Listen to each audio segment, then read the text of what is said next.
that binds us together as the two countries, and we are overjoyed with that.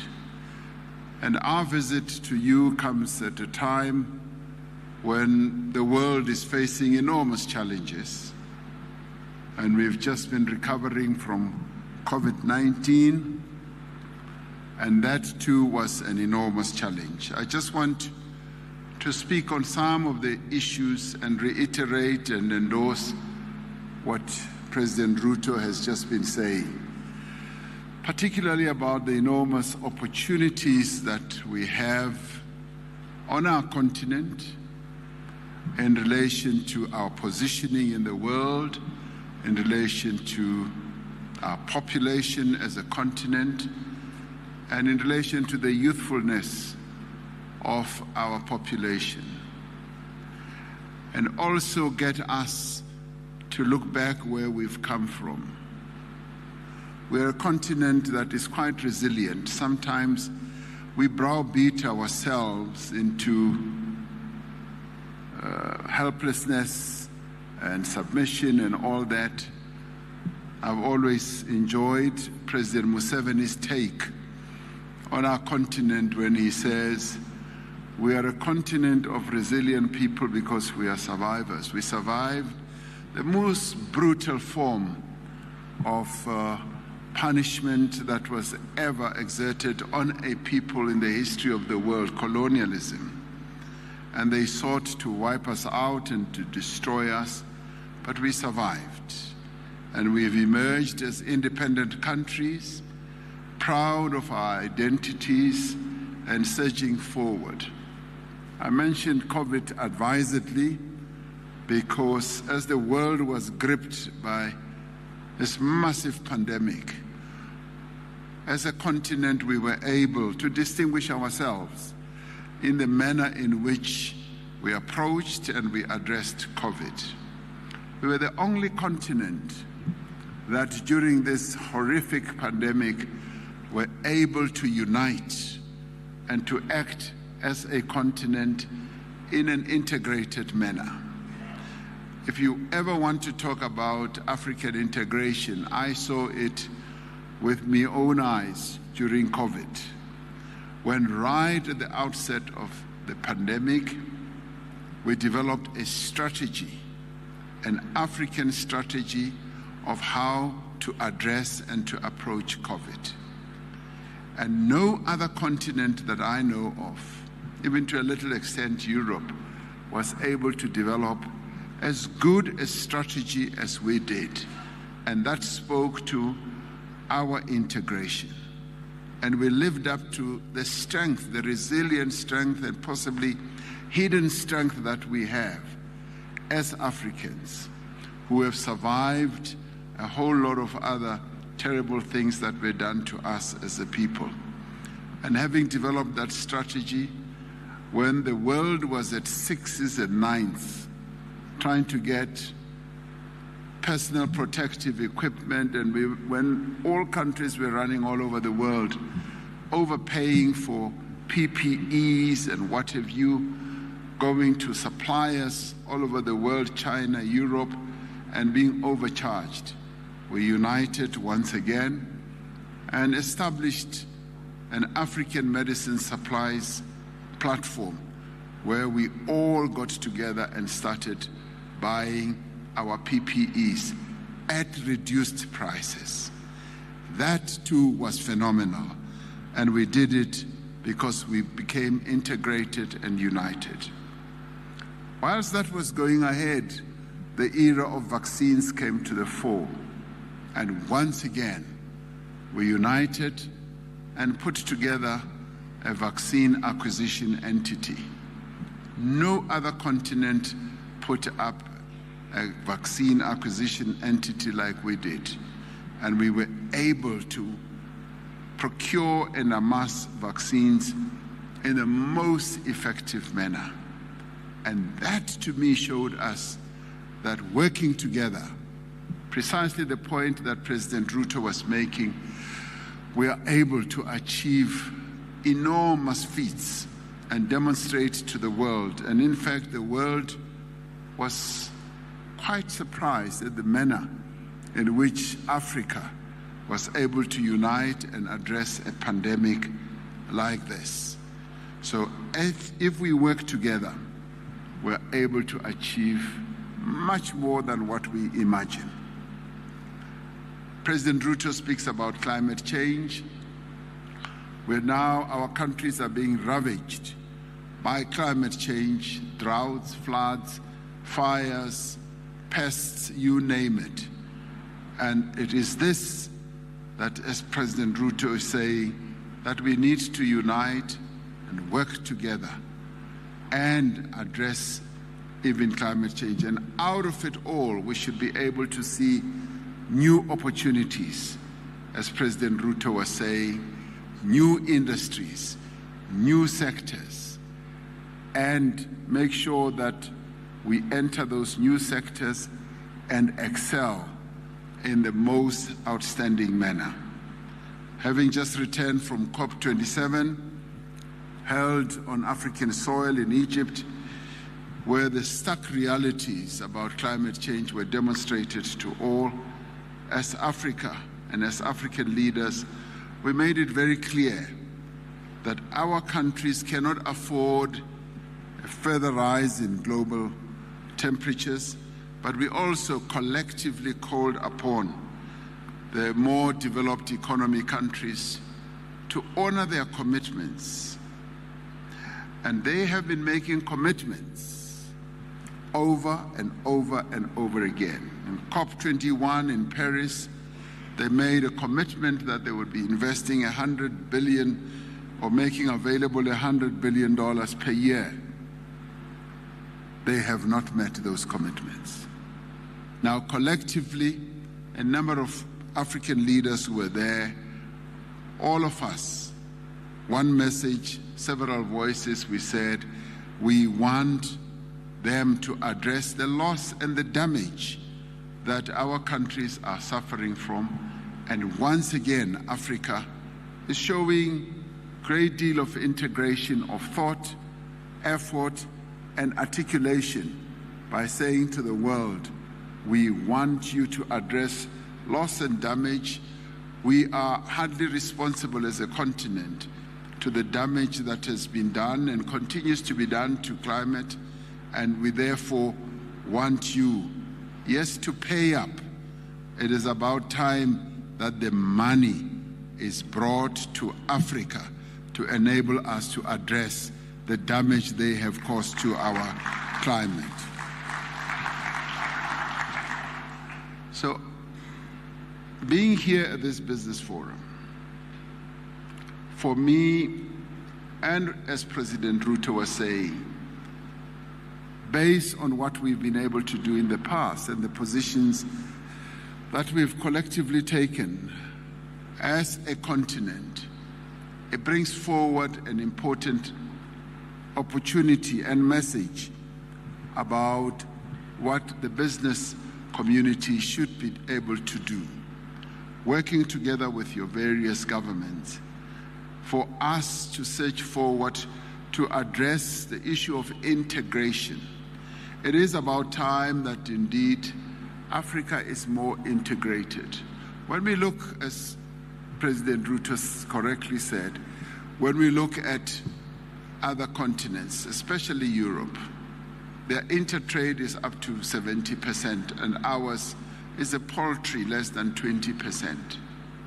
And when you go into the markets that we have, as you go into our markets and when you pick up goods, I often begin looking where these goods are made. And I get appalled when I realize that goods that we could have made ourselves on the continent are imported from other environments in the world. And this is what we now need to live up to and address the issues that hold us back. What is it that holds us back? And here I speak to us as business and also as government. What's holding us back seems to be fear. Fear of the unknown, where we almost fear our own shadows and are worried about surging forward confronting those shadows. Today, we were able to announce, for instance, that there should be visa-free travel between South Africa and Kenya, by Kenyans going to South Africa, that you no longer need to have a visa. Now, I'm able to say, what has always held us back, I was saying to President Ruto, is a fear.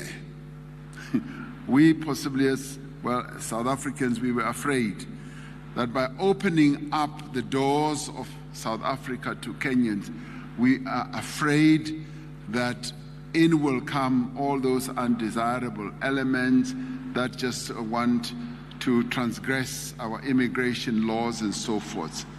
And today we were able to say, let's ditch the fear.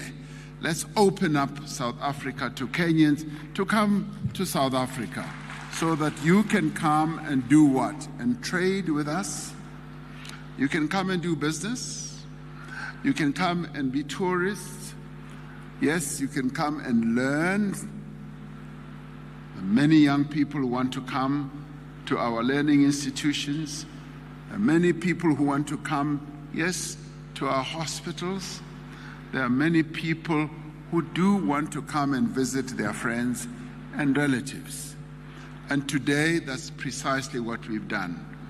Got rid of that fear and to enable us to triumph over fear. And of course, we've reached a very good agreement with Kenya that we are going to monitor this process. We are going to be hands-on, and it's not going to be a loophole that we have opened for those who want to transgress immigration regulations and who want to come to slip into South Africa without proper papers and so forth. And Kenya has been bold enough, getting rid of its own fear.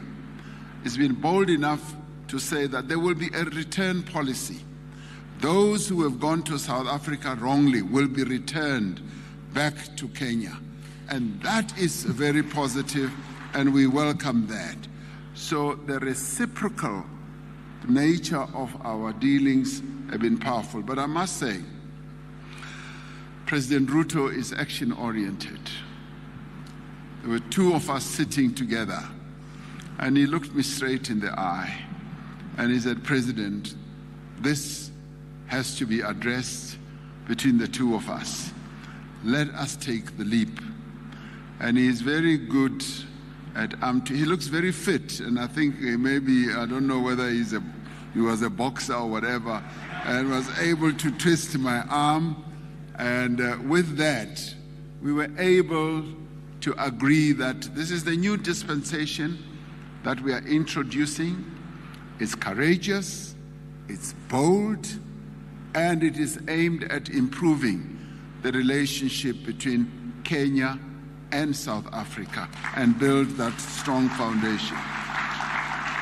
But more than that, it also builds trust, not only between the two of us as leaders, but also builds trust between the two nations, that we are two peoples on our beloved continent who can trust each other to do the right things, and who can trust each other to trade with each other at a diplomatic level, at a political level.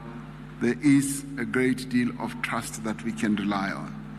The other thing that holds us back is bureaucracy and a regulatory environment, which President has already spoken to.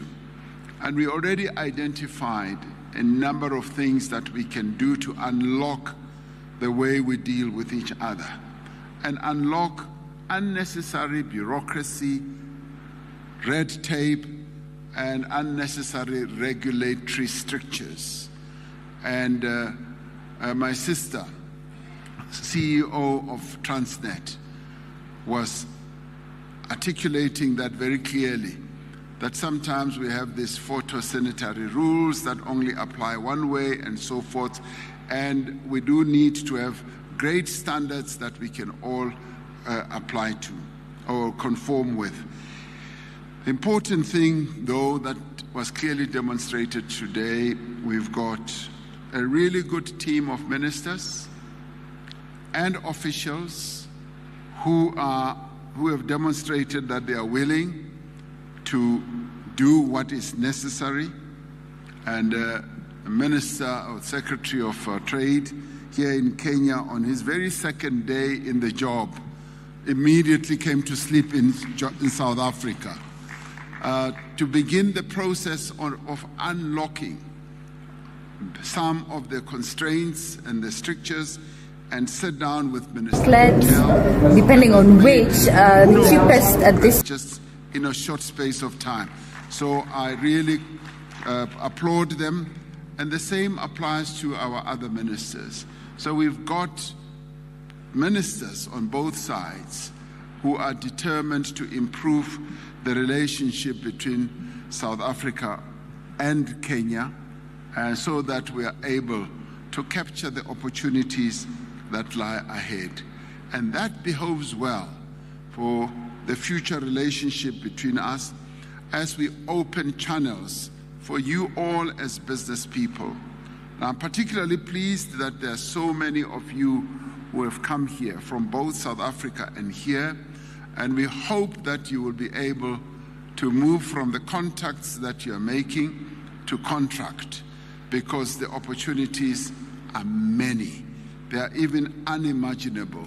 And all we want to do is to open those opportunities, because our continent is hungry. It has a great appetite for industrialization, and it has a great appetite for new investment in factories, in logistics systems. And I'm very pleased to hear that Kenya is going to set up warehouses in South Africa for Kenyan goods that must come into South Africa.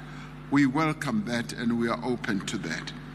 Before coming into this meeting hall, President Ruto was ushering me through the various stalls that were here, and he's a very good salesman.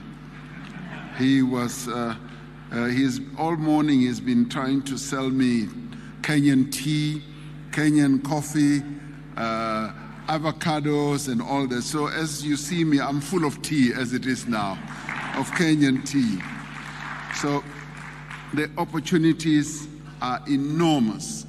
And as he was speaking up the opportunities, I want to reiterate that indeed we just see great opportunities, and opportunities that straddle between the private sector, opportunities as well as the public sector, opening up the Kenyan market for both our state-owned enterprises as well as our private sector.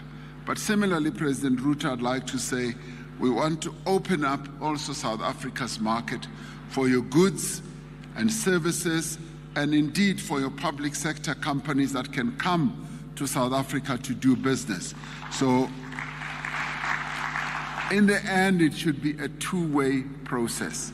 I was also particularly pleased to see a stall where medical products are also manufactured here, which speaks to precisely what I was saying earlier, where we were able as the African continent to push the world to get us to manufacture our own vaccines, and to push the world, the WTO and so on, where we said we want to be able to manufacture therapeutics and diagnostics as well. So it was a joy to see a company here in Kenya that is already making that. We've had enormous breakthroughs. And as we make these breakthroughs as government, we are saying we want the private sector to follow in suit, so that you notice and see all these opportunities that can be capitalized on. Now, the Africa Continental Free Trade Area is another great opportunity. Despite the little hurdles that are in place, where we are supposed to get a few countries to unlock the full-blown implementation of the Africa Continental Free Trade Area, and we are going to do that. In our own neighborhood, we have to get Lesotho to come along, the country that you didn't want to mention. We will do so. And in your own region, you've got others. Now, imagine the two economies.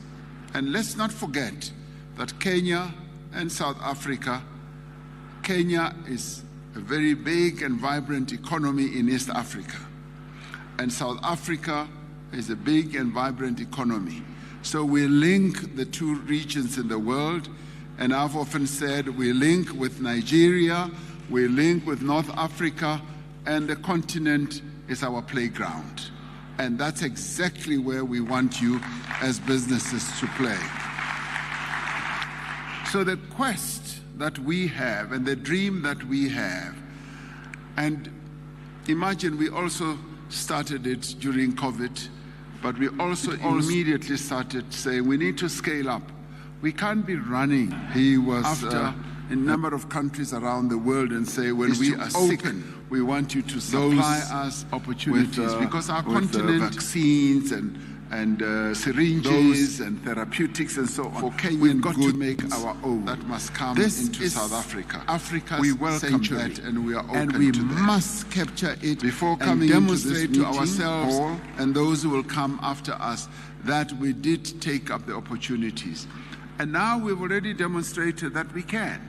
We can make vaccines here on the continent. The agreement that we got the world to start focusing on is to say there are a number of countries on the continent. South Africa is one, Kenya is one, yes, Rwanda is one, Senegal is another, Egypt is another. We can make our own vaccines. Just open up the regulatory strictures in the world. To this meeting, and that we have achieved. We're now pushing Ruto for therapeutics, ushering me through the various stalls. And I think we will succeed if you, as business people, demonstrate to us that you are willing and trying to sell me to take Kenyan all these opportunities, Kenyan coffee, that we're making, avocados and all this. So that's the question of fear. We must get rid of the fear that we have, and the regulatory strictures we will take care of. So the opportunities are enormous. And I'm really glad that we can have this opportunity for me and President Ruto to come and hear your report. It's a very good report. It's a positive report and forward-looking. It enables us to unlock opportunities for trade between our two countries, and we will want to take further steps to increase overall trade. We've already heard that trade can scale $1 billion, and it can I'm full of tea as it is now, of Kenyan further. And when we talk about trade, when I talk about trade, I'm not talking about one way. It's not only South Africa to sell. It's for Kenya to sell. I want to see Kenyan tea and coffee in South Africa as well. So we want to open our market, and we also want to open up investments. On the public side, President Ruto has already said, in housing, where, yes, we have developed a really good and special skill. We've built 4 million houses, and you need 2 million. We can work together. But in working together, we want also to build capacity to transfer the skills and the capabilities, so that as Kenya, you can also come and build houses in South Africa in time to come. So it has to be seen as a two-way process. So if we can look at all this in a broad sense, we will find that the sky indeed is the limit. We've got endless opportunities. And on our side, we want you as the business community not to tire, to keep raising the issues that are important to you. You've got great access. President Ruto is accessible to the business community here.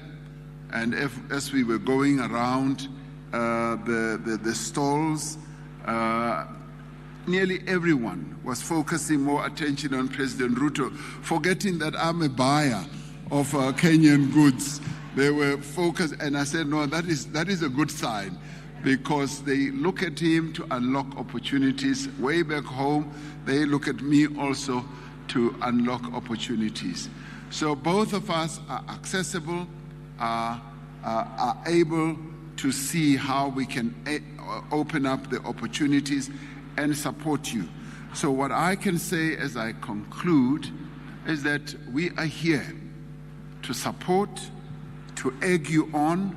Similarly, you as business people, take up the opportunity of having two governments that support you, two governments that want you to succeed, and two governments that are hungry, that are determined to grow our two economies.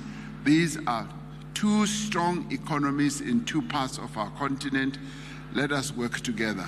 And that is what has brought me and my delegation here. And I'd like to thank you for being here and also for reporting to us as well as you have. Thank you very much.